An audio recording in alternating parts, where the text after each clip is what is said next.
Okay,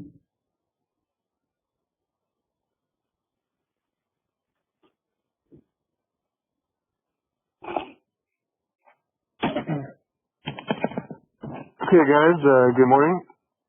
Hope you guys are doing well. And let's go ahead and try to get started.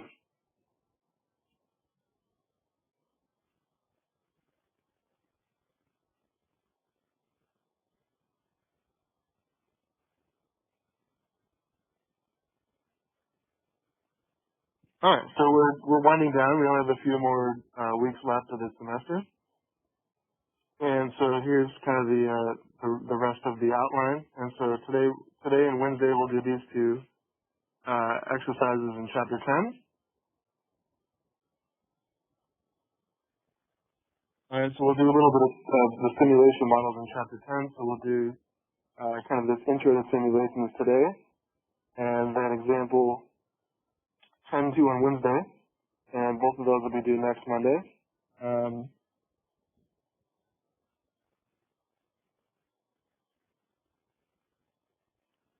Okay, and you have a take-home final coming up, and that's due the last Monday, which is May 25th. And so kind of the plan for the rest of the semester is finish up the exercises.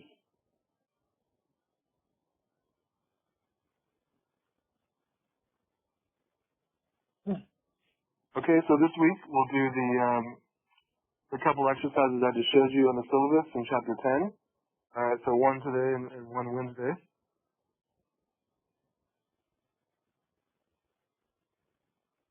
Next Monday, I will do a little review for the final, and then I'll give you guys the electronic final, which is obviously a take-home, and you'll have a week to do that. That's due the next Monday, May 25th, and then I think Wednesday, the 15th, Wednesday the 20th.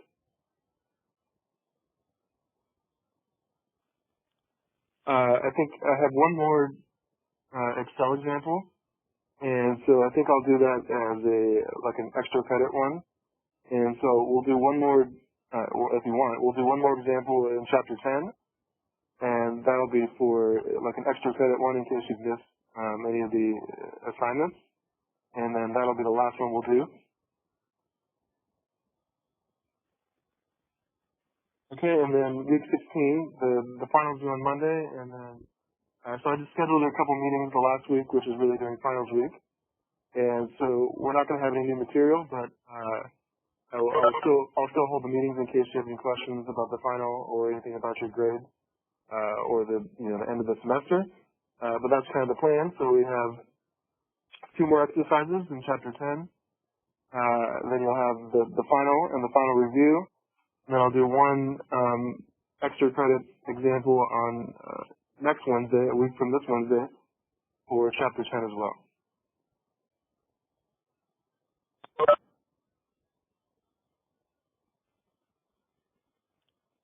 All right, so the one we're going to do today is the first one in chapter 10. So if you go on the Blackboard page and go to the intro, or the example, the intro to simulation models, there's a couple quick examples that we're going to do today.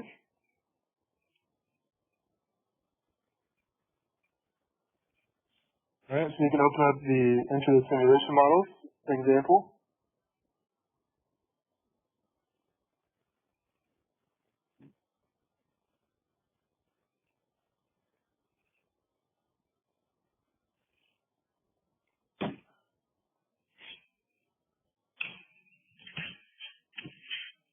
All right, so there's a nice optional video on the shape of data. It goes over different data sources, or different data shapes or types. And so if you want to look at that, it's right here. It's a nice, less than 10-minute video on different data distributions.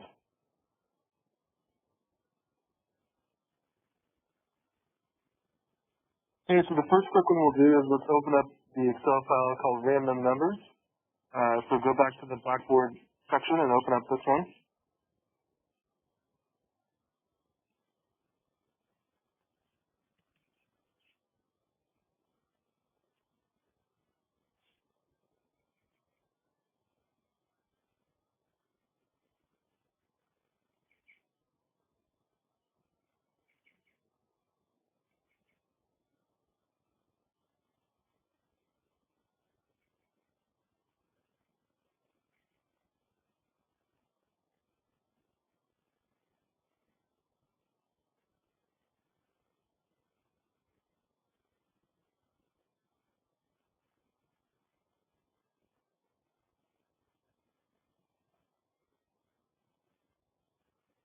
Alright, so this is a quick one, but it shows us how to create random numbers and then develop a histogram. And so we're doing chapter 10, which is going to be kind of the intro to data shapes and some brief simulations in Excel by using the appropriate shapes and running random number simulations. And so the first thing let's do is let's generate 500 random numbers by entering the formula equals rand in A4 and copying it down the range. So just go to the Excel spreadsheet.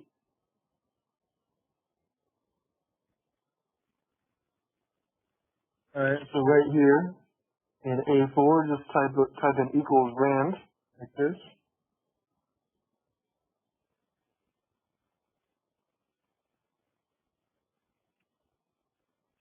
So equals the rand function, and then open and close parentheses, because sometimes we put something in that argument, but now we just want just the general random numbers between 0 and 1, so equals rand with the open and close parentheses like this.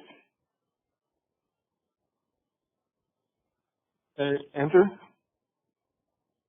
And that should create some random number between 0 and 1. It's going to be a little bit different, but you want the rand function. Okay, and then we want 500 random numbers in this A column, and so just click on this formula equals rand and drag it down until you have 500 numbers. And so that would be the range of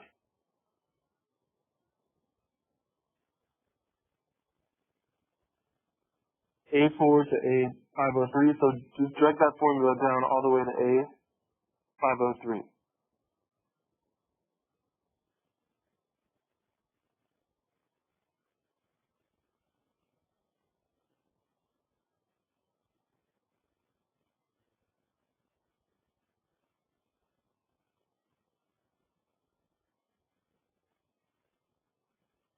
Okay, and so I just dragged it down to make 500 random numbers, and so you see that I have the equals rand in the whole range of A4 to A503.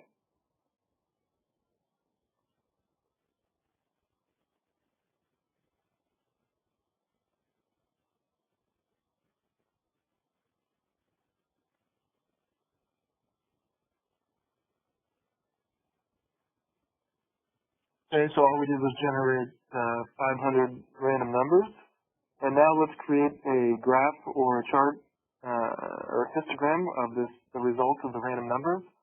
And so, again, your random numbers will be different because they're random, but you should have the equals rand function for 500 cells in the A column.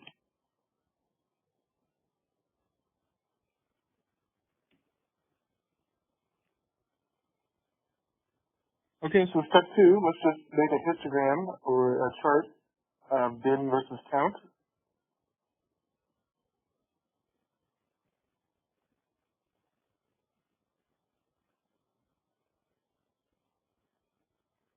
Okay, so you want to select the bin area, so C3 to C13, and then hold down the control button and also select count.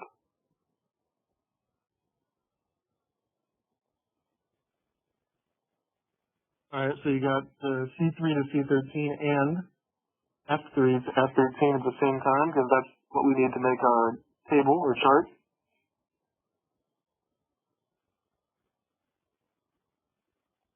Alright, and then go to Insert tab and Recommended Charts. So that first one is the one you want. It's called Clustered Columns, so click on that and hit OK.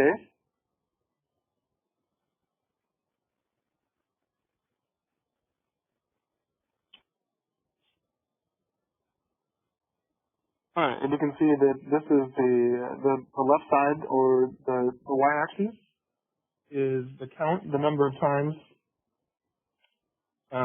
that it went into that category.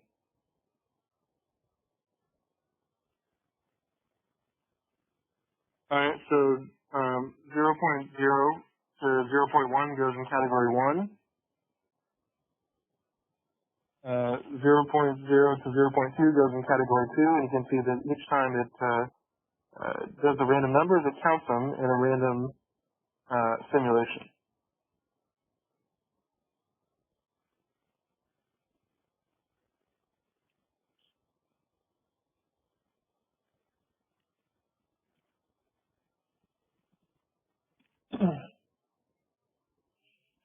Okay, so if you want, you can call that bin versus count. Alright, so it shows all the times it counted that category, and if you run the random numbers again or run the simulation again, it'll change. So if you hit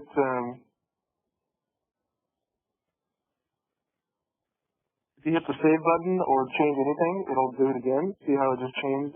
Sometimes in the older versions, if you hit the F9 button, that'll change things, or if you just go to any cell and hit enter, like this.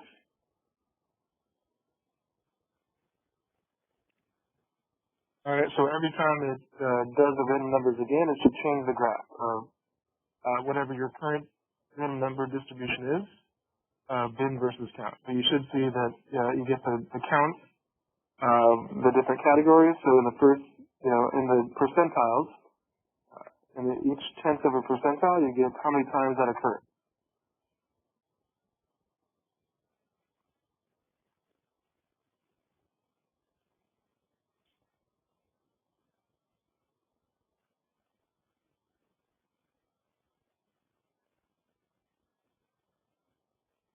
Okay, and if you want, there's some charts that have the actual displays the count or the y-axis value, and so there's some optional chart styles. Right, look at if you choose this one, you can just see that it counts it for you.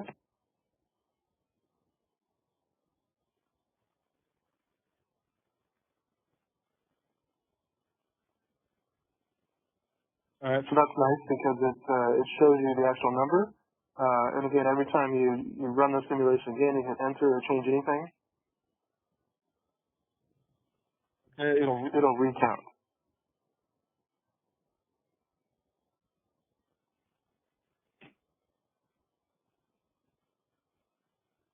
All right, so this was kind of our intro example.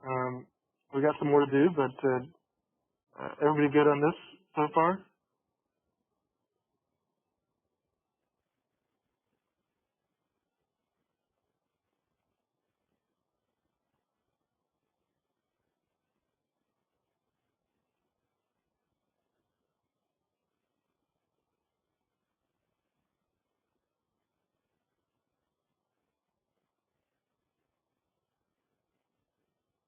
Okay, well this one was quick, but let's save this and put this aside. This will go into the discussion forum for later.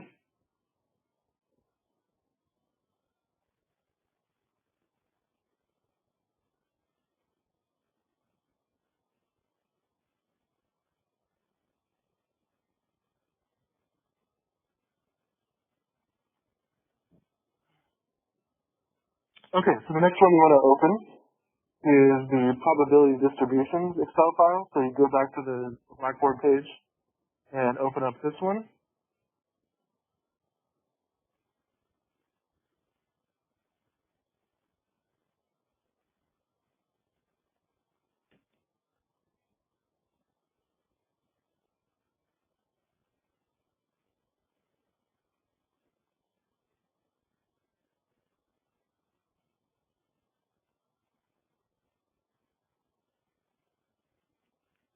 All right, so what we're going to do for this simple exercise is I have 5 different types of data distributions, and this will show you how the data distributions kind of look. If you write in the formula and then run some simulations and then look at what the shape of the data looks like, this will give you an idea of what these different data shapes look like. And so we've got 5 different types, starting with the uniform. And so each one has a little descriptor of what the data distribution looks like. And then we'll do a little simulation or get some random numbers of that type and then make a little graph. All right, so these are all quick exercises, but The point of this is that if you're doing some kind of project and your data shows or follows one of these types of distributions, that you can use that to run simulations if you think it follows this type of distribution. All right, so uniform is a basic distribution type, so we're just on the uniform tab. And so this type of data is continuous, symmetric, bounded in both directions, and it can be positive or negative. All right, and what we're going to do for this little tab is we're going to generate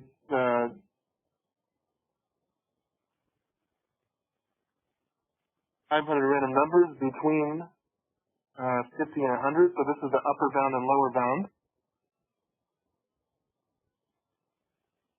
Okay, and then we'll make a little graph of the data distribution of the random numbers in between this range.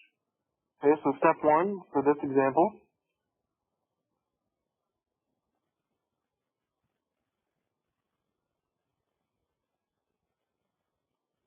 So all we're going to do is generate 500 random numbers that follow this distribution by modifying the formula that's given, and then we'll make a graph or a histogram of category versus frequency.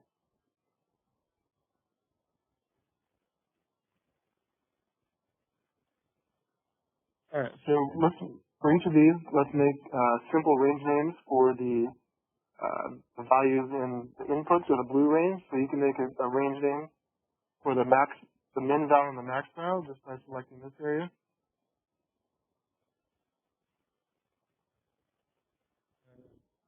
A10 to B11, and then make a range name by clicking on formulas. And then create some selection. And then you want the left column, so hit OK, so you get the min val and the max val name for those two blue cells.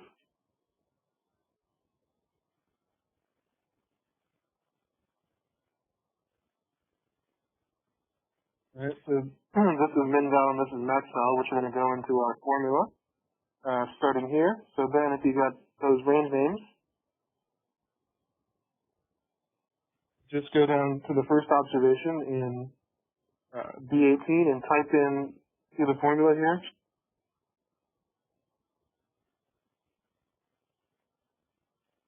Okay, we're going to type in that formula, and then we're going to we're going to copy it 500 times to make a random simulation of this type of data distribution with numbers between 50 and 100. So just type in the formula here, and B18 equals.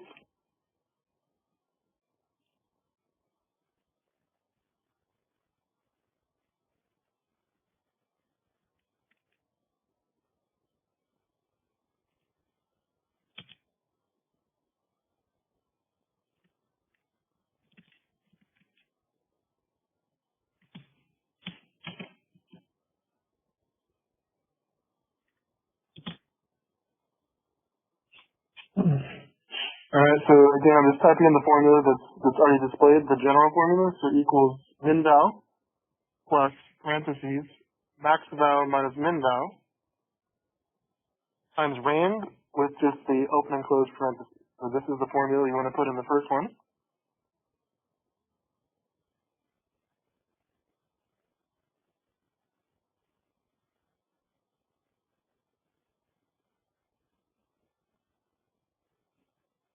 All right, if you hit enter, it should give you some random number between 150.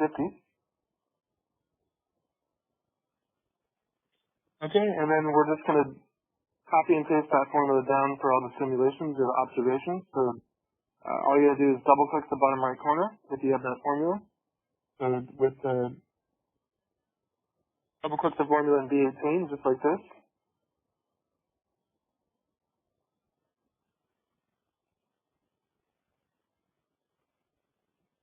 And it should apply that formula for all the observations of 1 through 500.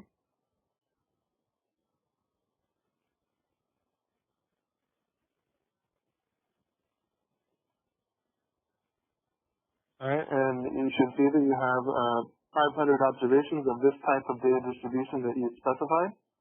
All right, so we got that.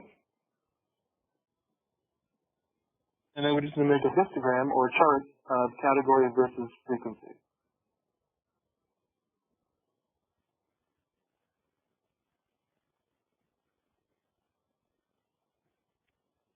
Okay, so this part's already set up. So just select the category and frequency, the whole range. E17 to F27, like that, and then just make that chart again. Home tab and insert.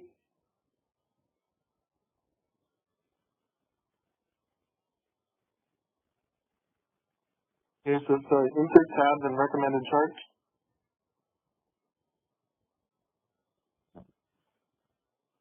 Alright, and that's the one you want. The clustered column. So just choose that one and hit OK.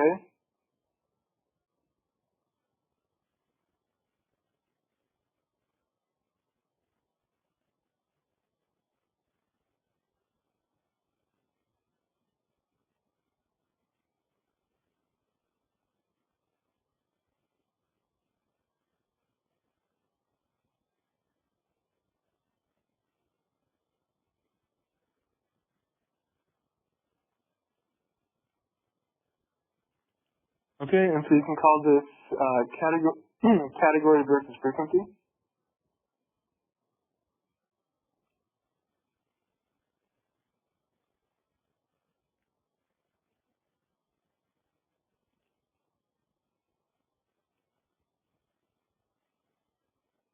Okay, and this shows every time the count or the category went into that, or the frequency, how many times it went into that specific category.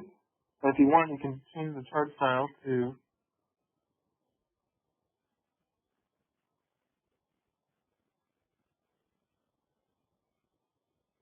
one of the ones that displays the actual counts, like this.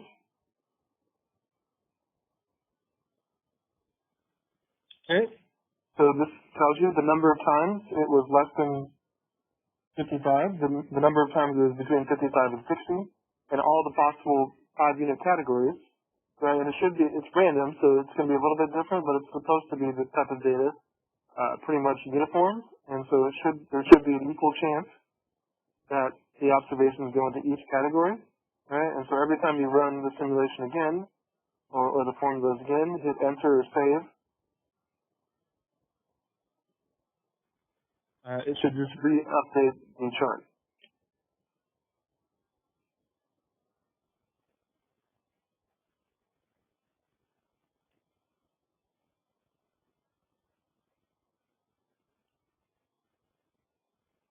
All right, everybody good so far?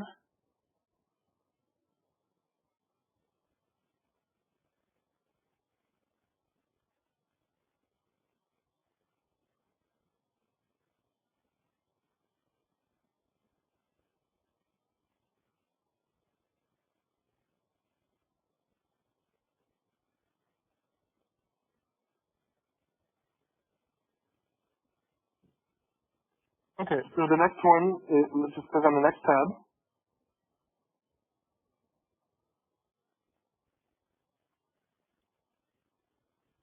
All right, and so for the rest of these types of data, we're going to do the same thing. We're going to specify the formula, copy it for all the observations or simulations, and then make a little chart.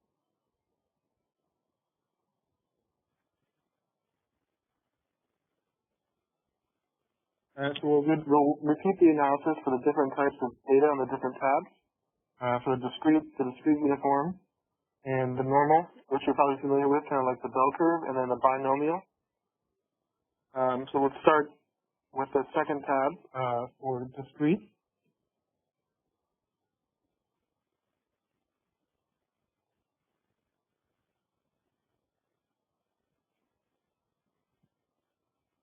Okay, so this is discrete data. It can be symmetric or skewed, so like kind of bumpy.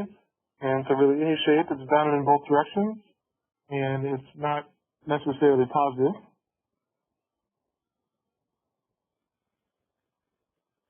Okay, so see that it has, it's going to be one of these values. So there's a 10% chance it's 10. There's a 30% chance it's 15. There's a 40% chance it's 20. and there's a 20% chance it's 25. So it's got to be one of these values, and those are the respective percentages. Okay? So you're going to see a bunch of 10s, 15s, 20s, and 25s, and you should see that the most occurrences occur for 20 because that's the most probabilistic.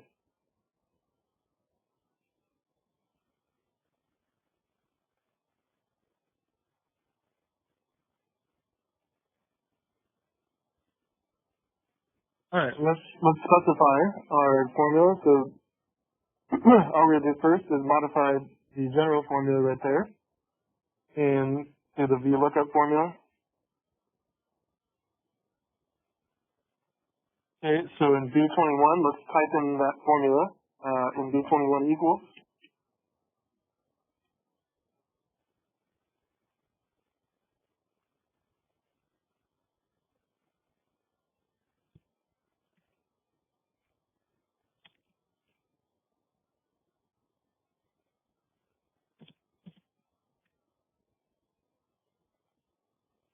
So here's your formula, equals VLOOKUP, parentheses rand, with the open and close parentheses like that, then comma, lookup table, comma 2, and then close the parentheses.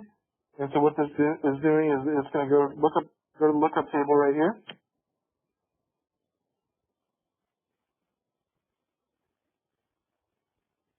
And then it generates a random number, and based on where that random number comes, it gives you the associated value that goes along with that random number. So if it generates anything from 0 to 0.1, it gives you a 10. If it generates anything from 0.1 to 0.4, it gives you a 15, and so on. So it generates a random number, looks at the table, and then gives you the number that goes along with that category. So it's going to report you 10, 15, 20, or 25.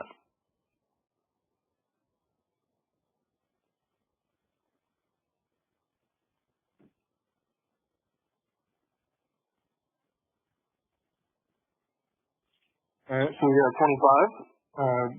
There was a 20% chance of that. And then just click on this, click on V21 and apply that formula down. Just double click the bottom right corner.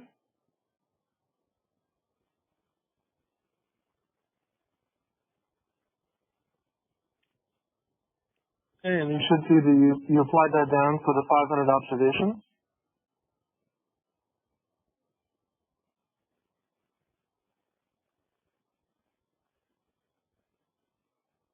Alright, so you have this same formula for all the observations, but all the numbers are going to be one of those four numbers based on random numbers and probabilities. So you should see a bunch of 10s, 15s, 20s, and 25s, which you do.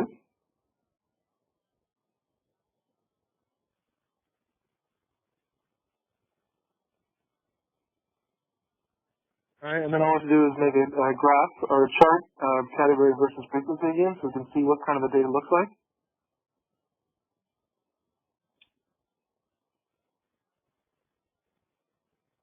Alright, so in the Street tab, if you did the random numbers, just click on the range of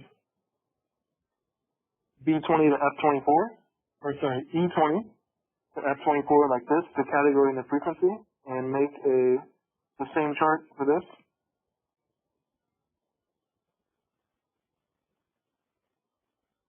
Insert tab and recommended charts, and then you want that first one, the clustered column.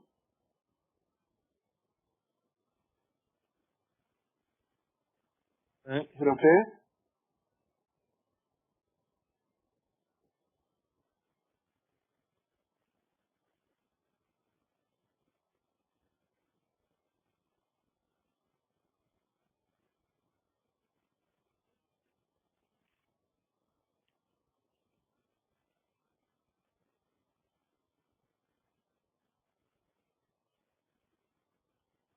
Alright, so this is again category versus frequency, and I just changed it to display the chart style that has the actual counts.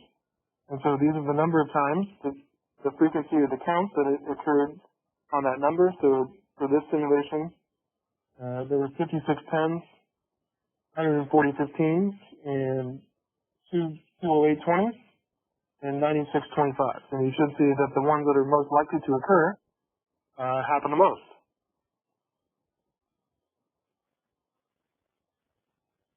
Okay, and if you redo it, it'll update the chart and so on. So if you save or hit enter or something.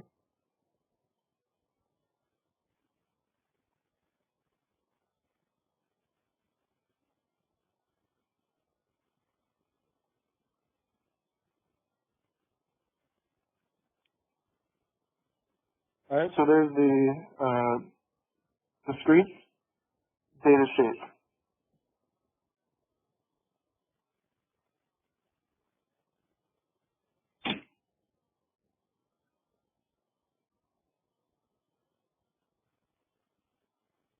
All right, so we'll go on to the next one, discrete uniform. And if you have any questions or need to do anything again, just let me know. But we'll do the next data type, which is discrete uniform. Click on the next tab.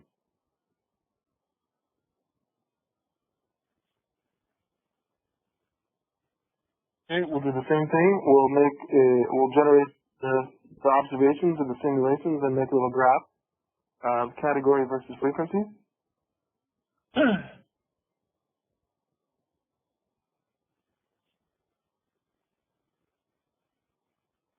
All right, so discrete uniform is discrete, symmetric, bounded in both directions, and not necessarily positive. So you can see that it's going to be between 1 and 20. So our min val is 1 and our max val is 20.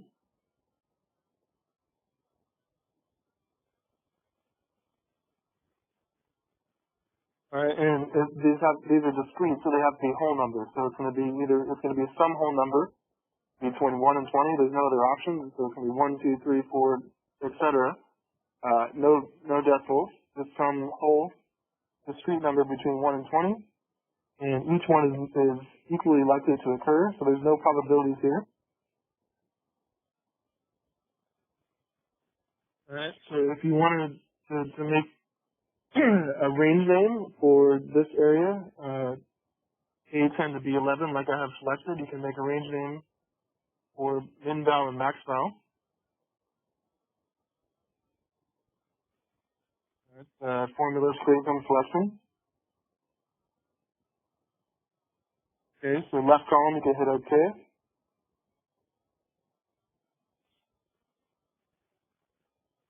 All right, so that's min val and that's max val of 20.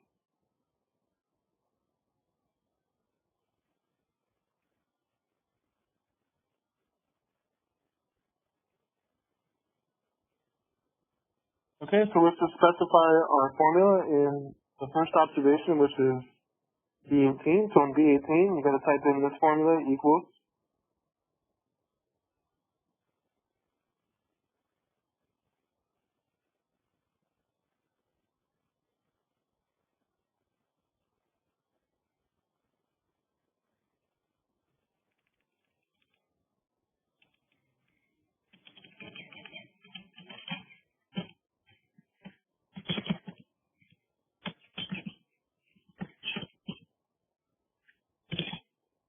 Okay, so that's it. And make sure it gets the appropriate minimum value, because we made a range name for some other min and max values. But it should just make sure it gets these ones. See how they're highlighted?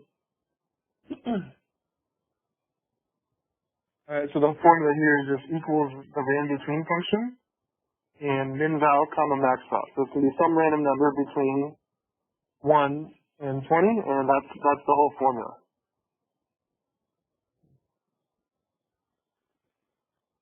Okay, so that's your formula. Hit enter, and it should kind of give you some random number between 1 and 20.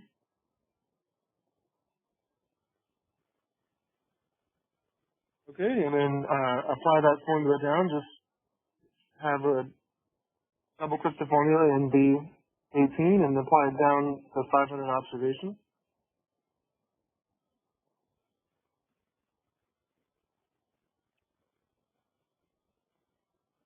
Alright, so see, you should have some random number between 1 and 20 for all of these 500 observations, like this.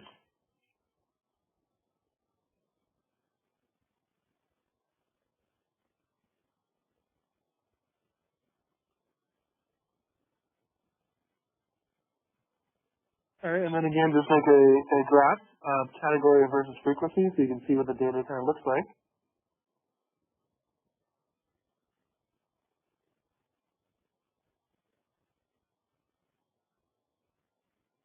So select this whole range, which is E17 to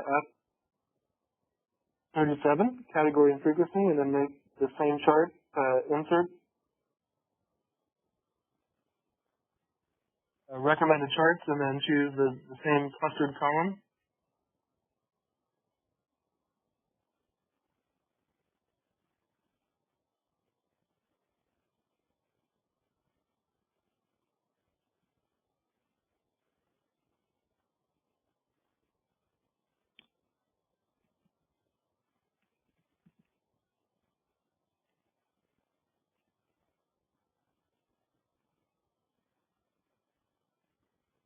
All right, so again, this is category versus frequency, and I like the chart that, if you want to choose that one, that displays the actual count. So this is the number of times. You can see exactly what's going on here. Each time it counted the number, it shows that. So the number of ones, the number of twos, and they're all random, so it's going to be, some numbers. Looks like 57 got counted the most, but every time you run the simulation again, just hit save. You're going to get different results, but each number or each category is just as likely to occur because there's no probability. So every time you update it, you're going to get a bunch of random numbers and the same distribution.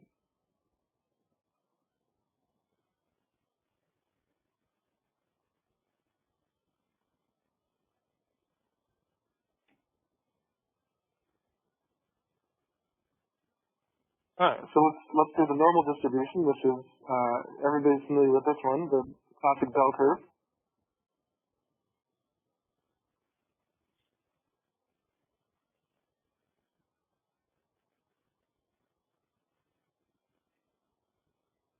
Alright, so let's do this formula with the general formula, and then we'll do a histogram or clustered column chart.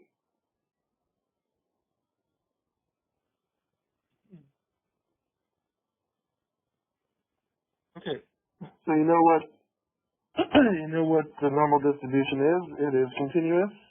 It's symmetric, which means it's bell-shaped. That's the classic, or that's the main descriptor. It's unbounded in both directions. It can be positive or negative based on the average. But we have to specify a mean, an average, and a standard deviation, which we're going to do here. So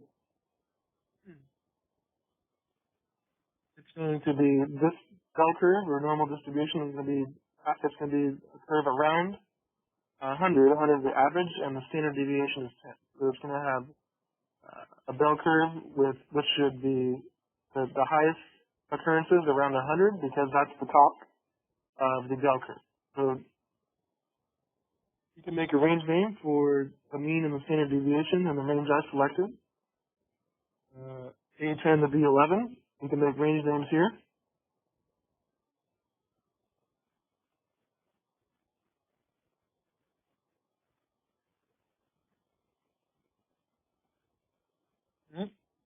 So this is mean and this is standard deviation.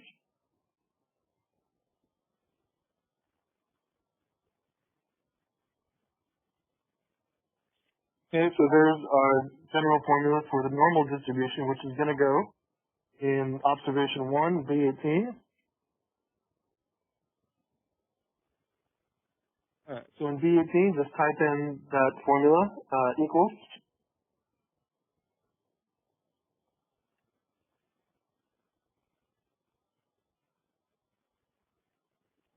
So that's the one we want, norm INV, that's the normal distribution function.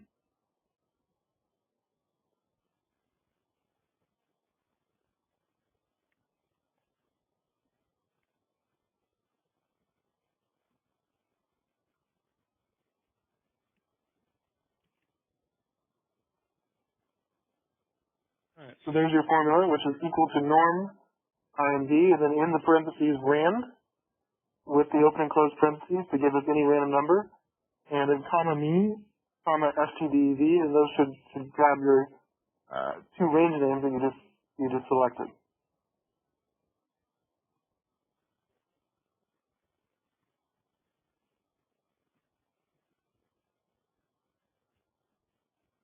All right, then enter.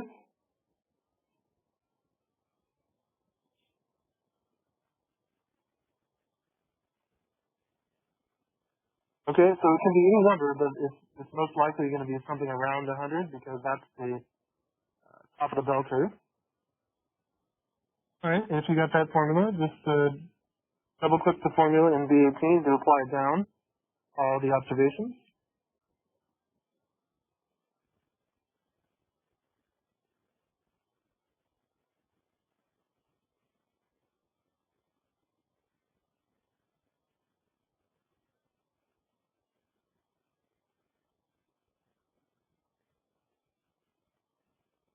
All right, and then let's just make a chart of category versus frequency, and you should see that it follows some type. It's going to look like a normal distribution.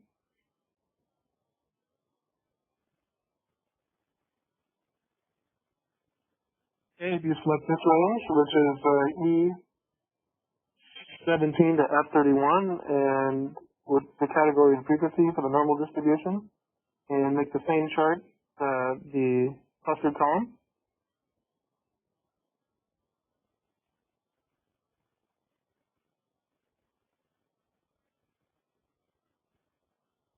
Okay, so there you go. You should see that it's kind of like the bell curve shape, right? So that's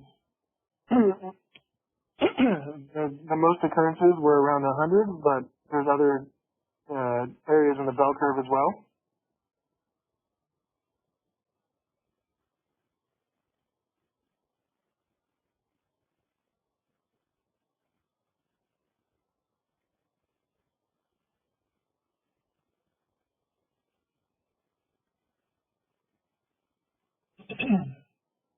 Okay.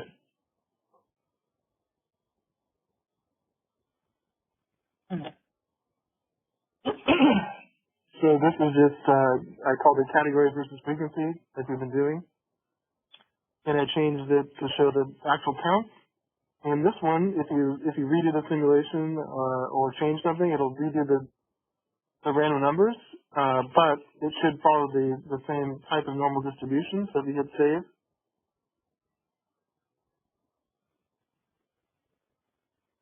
it'll recount it, but most likely you'll still keep the bell curve shape because the normal distribution follows something around that average, and the standard deviations are specified, but you're going to have a bell curve around 100 based on your simulation.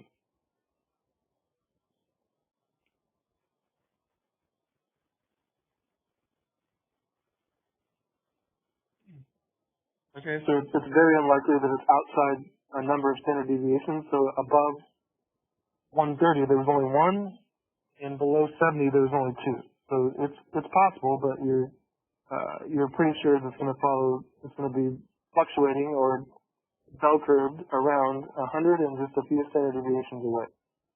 So for it to be over 150 or less than 50, it's really unlikely.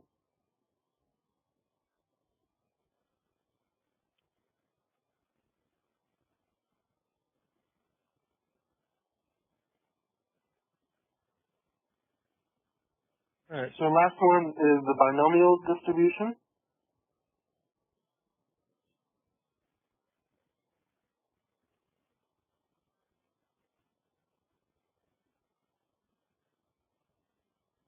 Okay, so this one is the strength symmetric or skewed. It's bounded by 0, so there's the number of trials, and it's non-negative. So we're gonna repeat each observation is 170 trials, and there's an 80% chance it's a success, and so this is based on a p-success rate of 80% and a number of trials of 170.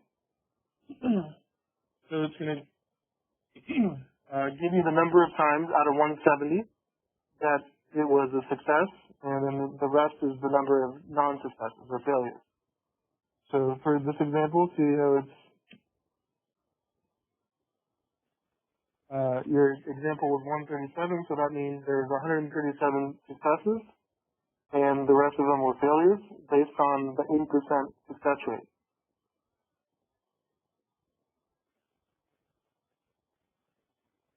Okay, so first thing is just make range names for this area. A10 to B11 for the N trials and P success. Alright, so select this area and make the range names again.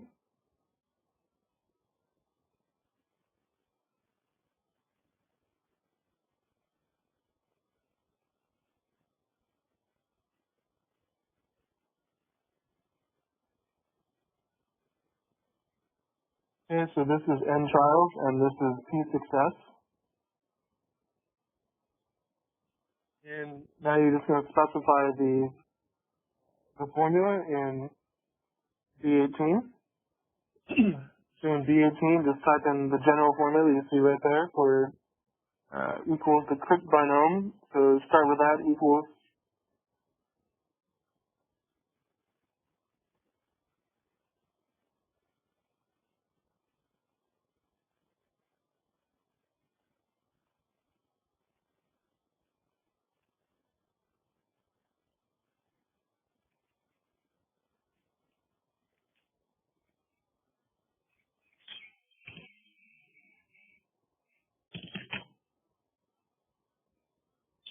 Okay, so here's your formula equals Crick binom.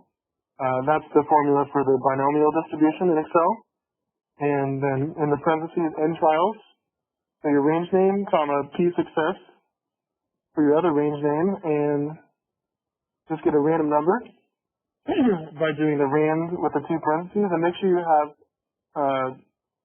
the extra parentheses, because the rand is in between the full parentheses. So notice the two parentheses at the end here.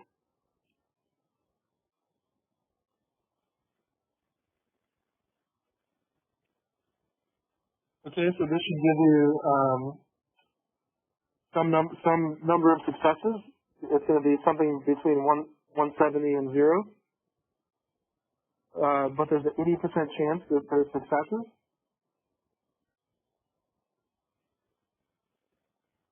Alright, so if you got that formula, hit enter. Okay, so we had 138 successes out of 170, and then just click on this cell again,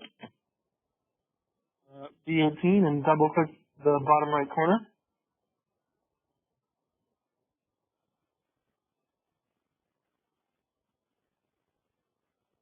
Okay, and you should have 500 observations of this type of binomial distribution.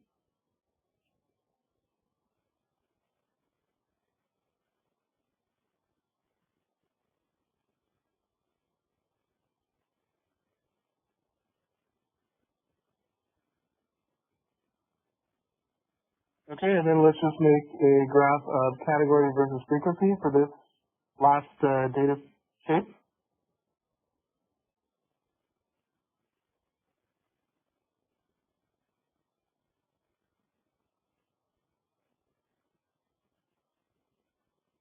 Okay, so in the binomial tab, select category versus frequency, which is E17 to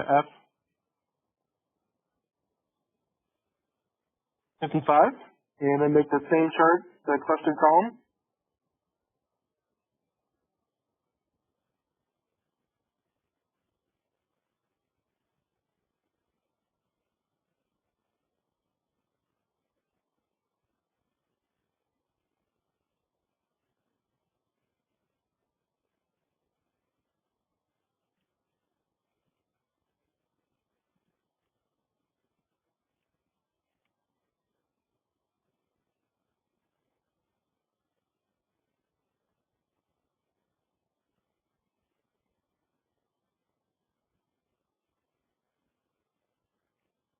Alright, so that one had too many numbers, so I just left it at the regular one, but you can change it if you want. But this one kind of, see how it's kind of a normal distribution, but it's based on the number of successes. So this is, it counts the number of times it goes into one of these categories. So the most likely successes are 133, 135 in that range, and the 130s and 140s. And then if it's really low or really high, that's unlikely. And you never get no successes or all successes, but the number of successes kind of follow this semi-normal distribution based on the probability of success.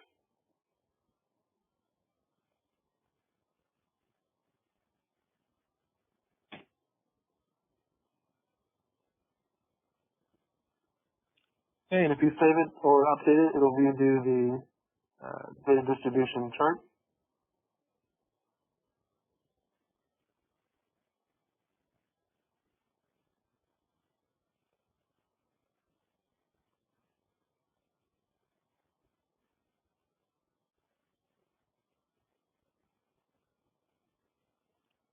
Okay, so we have one more quick exercise to do in this section, but we're done with this one.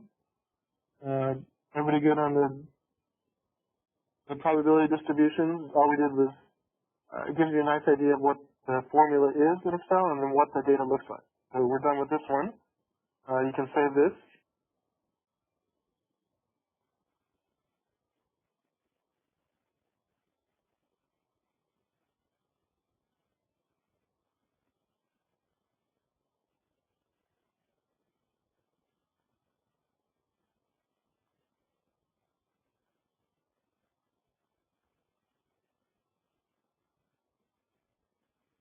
All right, so now let's do example 10.1. It's a pretty short example, but you need to open up the ordering calendars, law of averages spreadsheets are the last one in this section.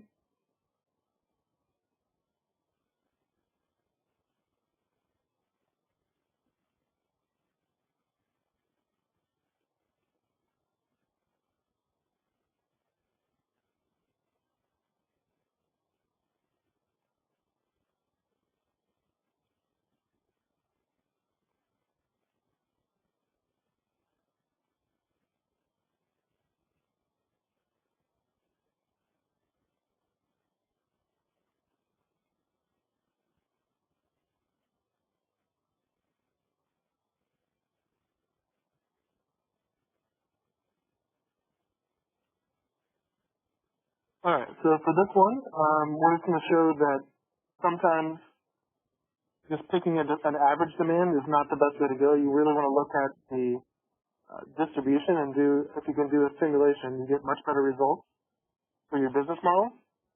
And so here, we just have a simple model where we're trying to maximize profit for some calendars.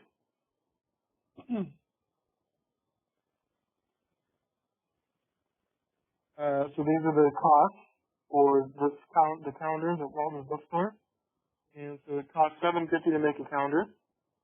We're selling at $10, and if you get a refund, it's $2.50. We think demand is 200, so we're to show how that can work, and then we're trying to decide the order quantity, in which all we're trying to do is maximize profit. So it's a pretty simple model, but it shows you how the simulation-based approach is much better than just picking an average number.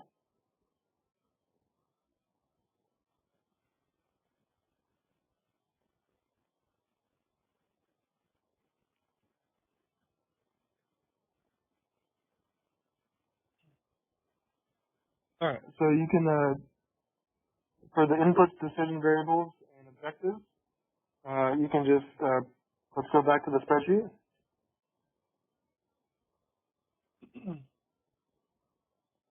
Okay, the cost data, those are all inputs, so you just highlight that the light blue color.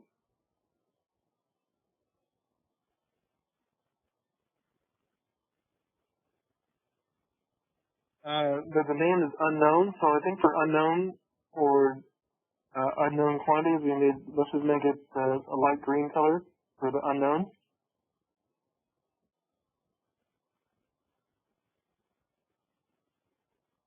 Order quantity is our decision variable, so that's the light red color.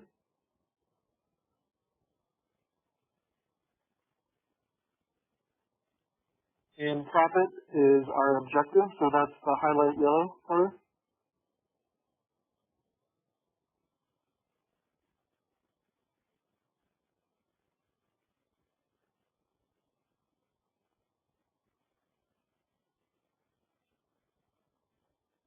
Okay, and then the only step here is to put these respective formulas to get to the profit in B16 to F16.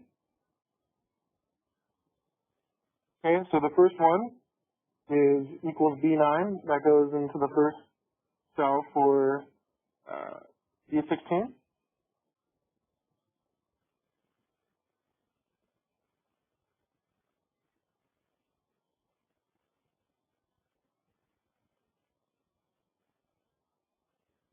Okay, that's already there, so this is B9.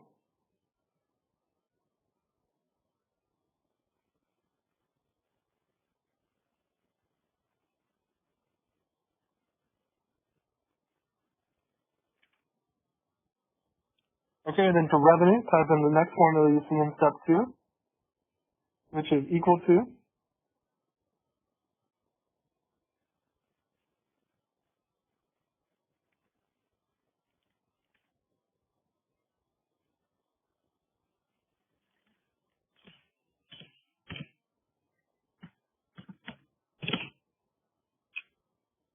Okay, so revenue is equal to B5 times the minimum of B9 and B12, and this makes sense because we get $10 per calendar sold,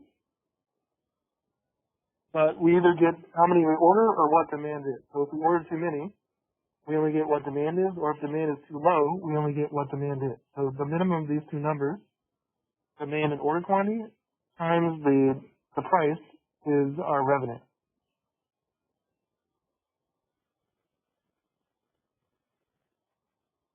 All right, in B16 for cost, this is the next formula in step 2, equals B4 times B12.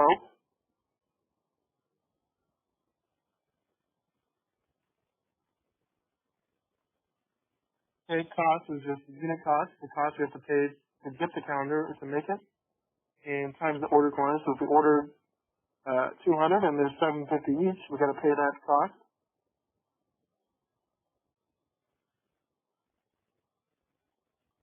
Okay, and the refund in the next formula in step 2 is equal to this formula.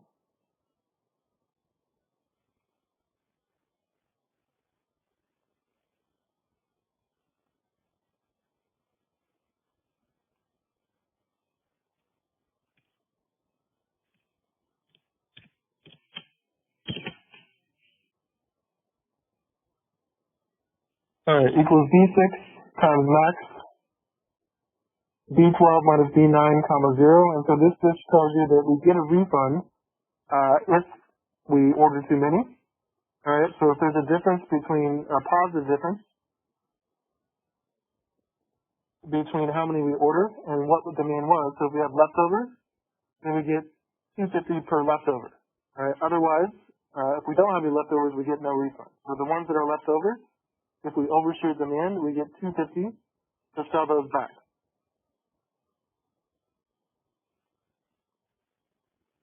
All right. So in this case, demand is exactly 200, so there's no refund. And then profit is just revenue minus cost, and then plus any refunds, so you can specify the profit.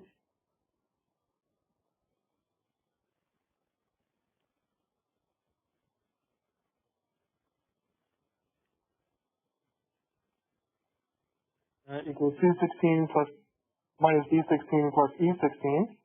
And that's again revenue minus cost. And then if we get any refund, we get the credit back for that.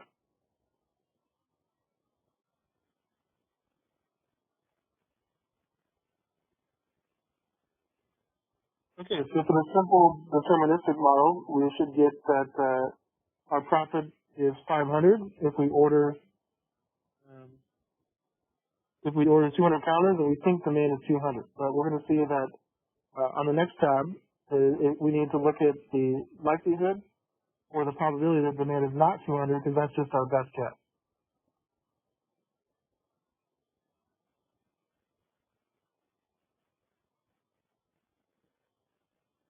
Okay, so for this tab, the deterministic model, everybody good so far?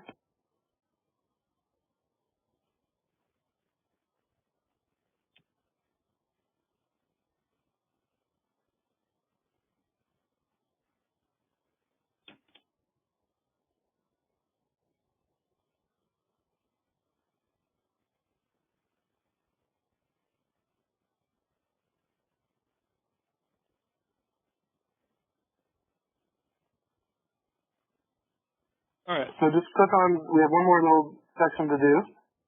Steps 3 through 6, or just click on the separate tab, which is the deterministic model, and let's do this for a simulation-based approach, and we'll see the advantages of that over just a concrete demand. So click on the next tab.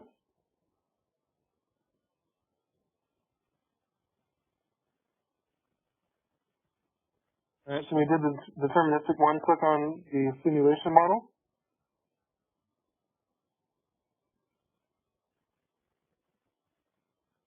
All right, so step 3 is just to color it. So let's put our decision variables, objectives, and the uncertain variables. So go to the tab.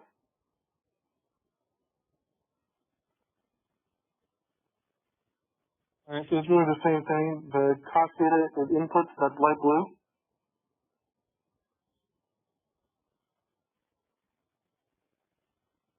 The demand is uncertain, so that's the light green highlight color.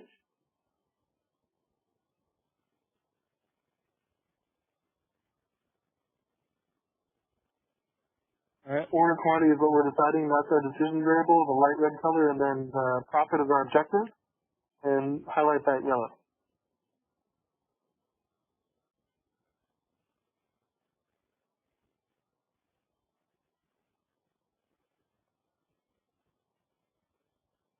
Okay, let's do a better model where demand follows a normal distribution with an average of 200, not just a specific. So it's going to be a normal distribution around 200 with 40 with the 40 what's that?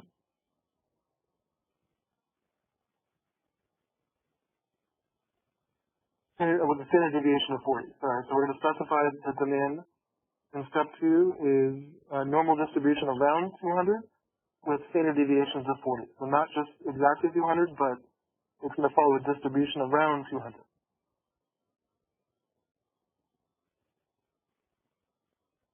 All right, so for step 2, you can type in the formula you see. Sorry, step 4, which is demand. So step 4, in example 10.1 is this formula. So in B9, equal this, type in this formula equals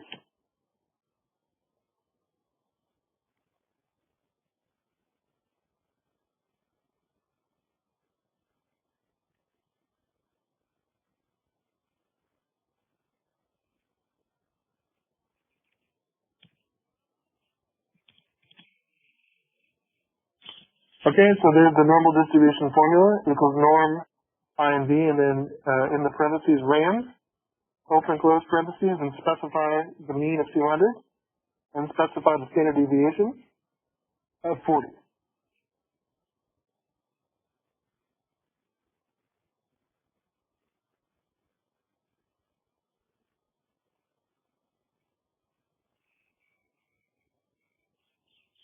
All right, step 5 is just to put in those formulas to calculate your profit. The only difference here is we now have the simulation-based approach with a mean, with a normal distribution around 200, not just exactly 200. So type in these formulas starting with E16.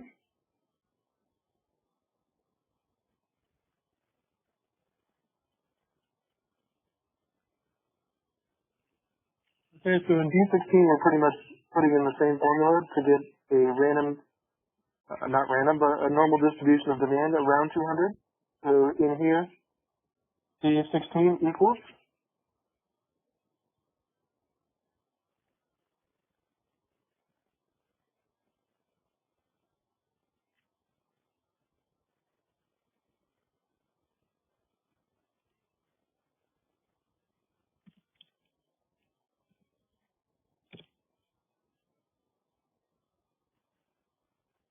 Okay, so equals norm I and V, and in the parentheses RAND with the open and closed parentheses, comma 200, comma 40. All right, so same formula for our first demand. Okay. Revenue is the next formula, so this is similar to the previous model, but now again we're doing a simulation-based approach. So in C16, type in the next formula in step 5, which is equal to.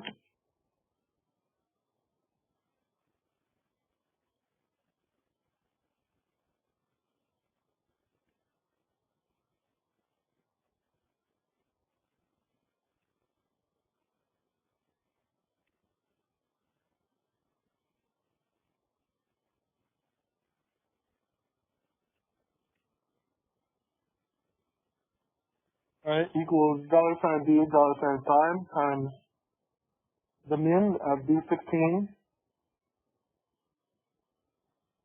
comma, $B, $12. So this is saying that our revenue is based on the minimum of demand and order quantity, whichever one is lower, times the price we sell. The same thing we did in the previous tab, but now we're going to have multiple simulations.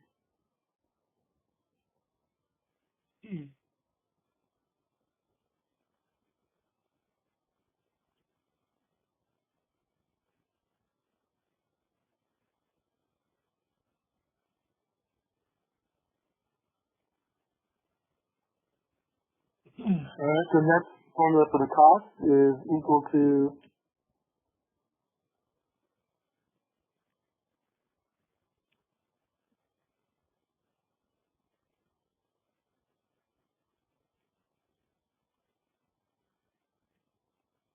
equals $B, $4 times $B, $12. Okay, so the cost is always how many we order, which is 200, times the price of ordering, which is $7.50.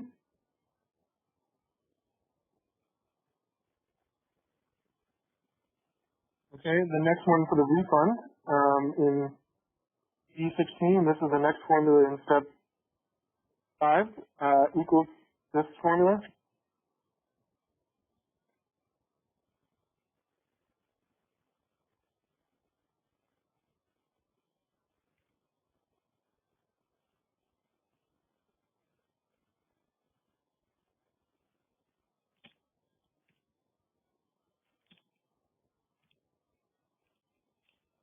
Okay, equals $B, $6 times max. And in the parentheses, $B, $12 minus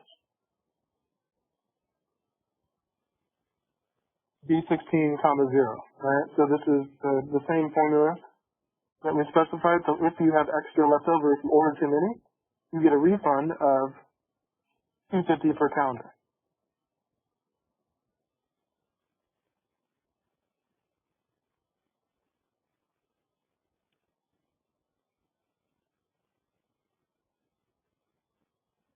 Alright, and then the profit is just the revenue minus the cost plus any refund. So put this formula here.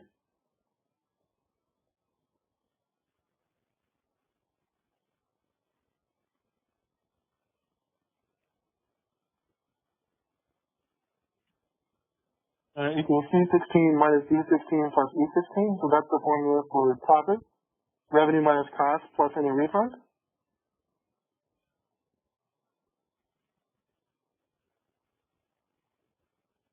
Alright, so we're almost done. We said number the simulations and do this for this one. So the last step.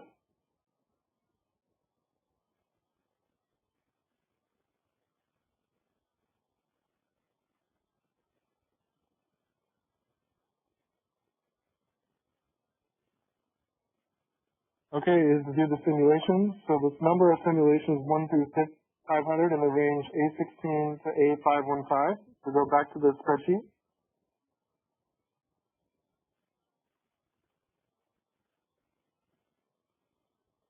Alright, so starting here, let's start typing in our simulations, then we'll autofill, but type it in 1 here. And then at A16 you can type it in 2.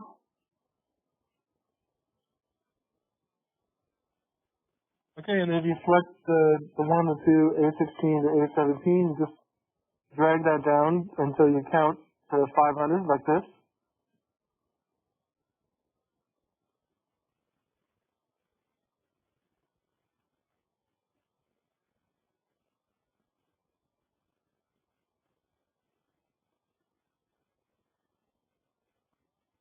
Okay, so you're just counting 1 to 500 from A16 all the way in the range A16 to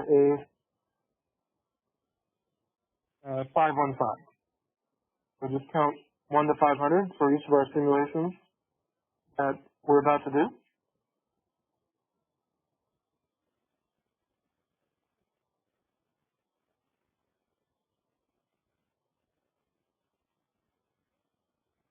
All right, and just make the demand just a whole number. So see how it's got like all those decimals. Let's see how click on the demand D16 and just delete a few decimals. So if you go up here, hit that decrease decimal until you get to no decimals.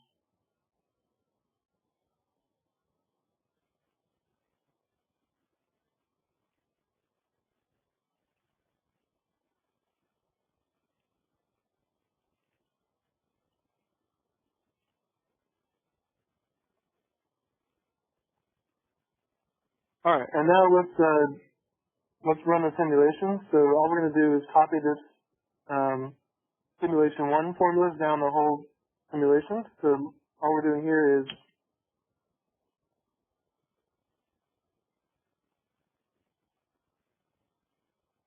so copy the formulas in B16 for the range B16 to B15. So you already have the formulas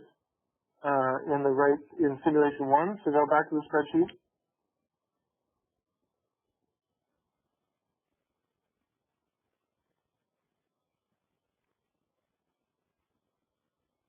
And if you select this range, which is B16 to F16, right? The whole range, and you can apply all those formulas down each of the simulations. So with all those selected, B16 to F16, double click the bottom right corner.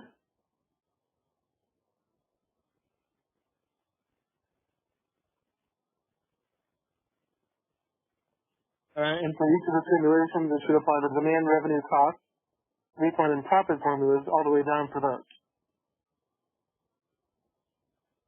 Okay, so there we go for that.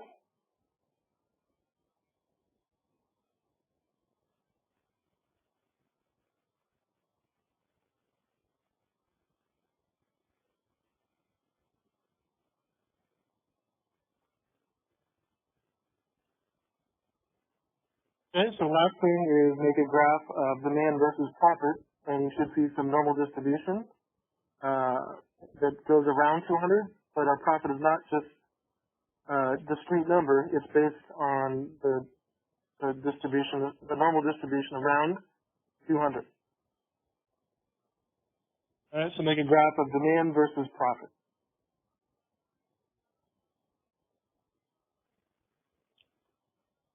Okay, so you're going to select two things at the same time, or two ranges that are non-consecutive. So you can select demand, which is B15 to B515, and then also the same range for the profit.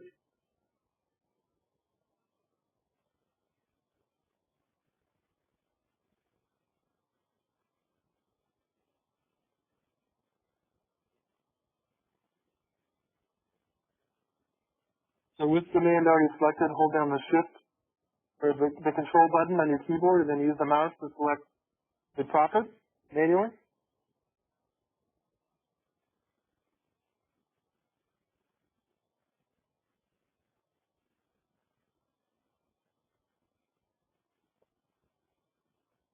Okay, so we have selected B15 to B515 and F15 to F515, so both those ranges selected together.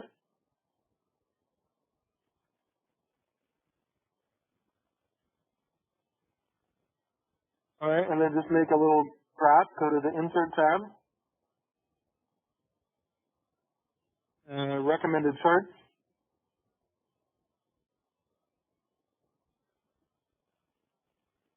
and you want this one, the histogram, right? The one that looks like a normal distribution, and hit OK.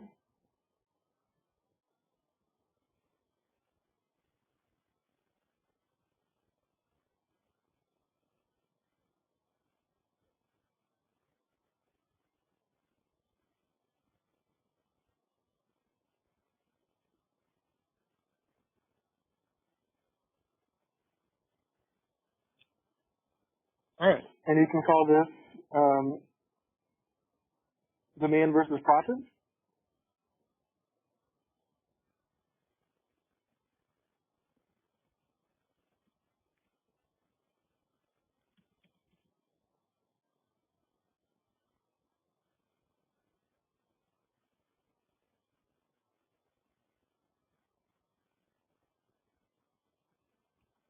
If you want, you can select the one that shows the actual count. So this is it shows you how your demand and profit follow a normal distribution, and so it's not our profit is not always going to be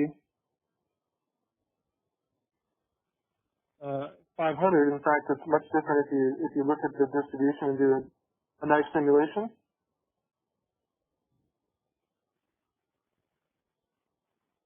So really 500 is possible, but you can also, if demand is too low, you can lose money. And so demand follows kind of a normal distribution if your profit, profit follows a normal distribution if demand also, you think follows a normal distribution. So you can get much more concrete results or much more accurate results if you do a simulation rather than just pick the average demand.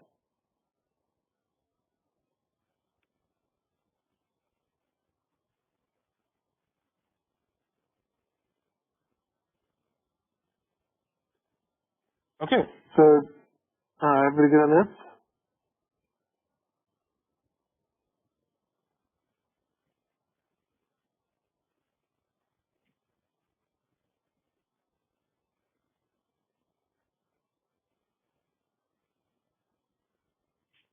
Okay, so that concludes example 10.1, and we'll do some more with simulations next time, but the three examples we did today,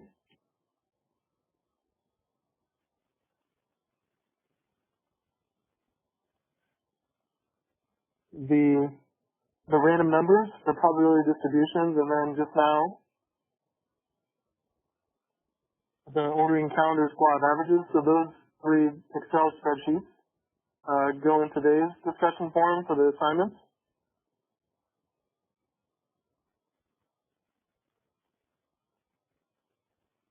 All right, so put those into this discussion forum for your assignments when you're done with those. And if you're done with those now, you can put them in there, but these are due next Monday. Okay, and if you miss anything, you can, I'll put this video up on YouTube so you can see any steps again you missed, and that should help you with that. All right, so we'll do some more examples for chapter 10.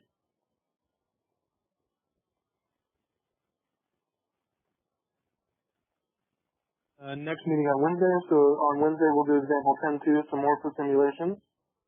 And yeah, all right. So that's it for today, and I will see you guys on Wednesday at the same time. So stay safe, and I'll see you guys on Wednesday morning.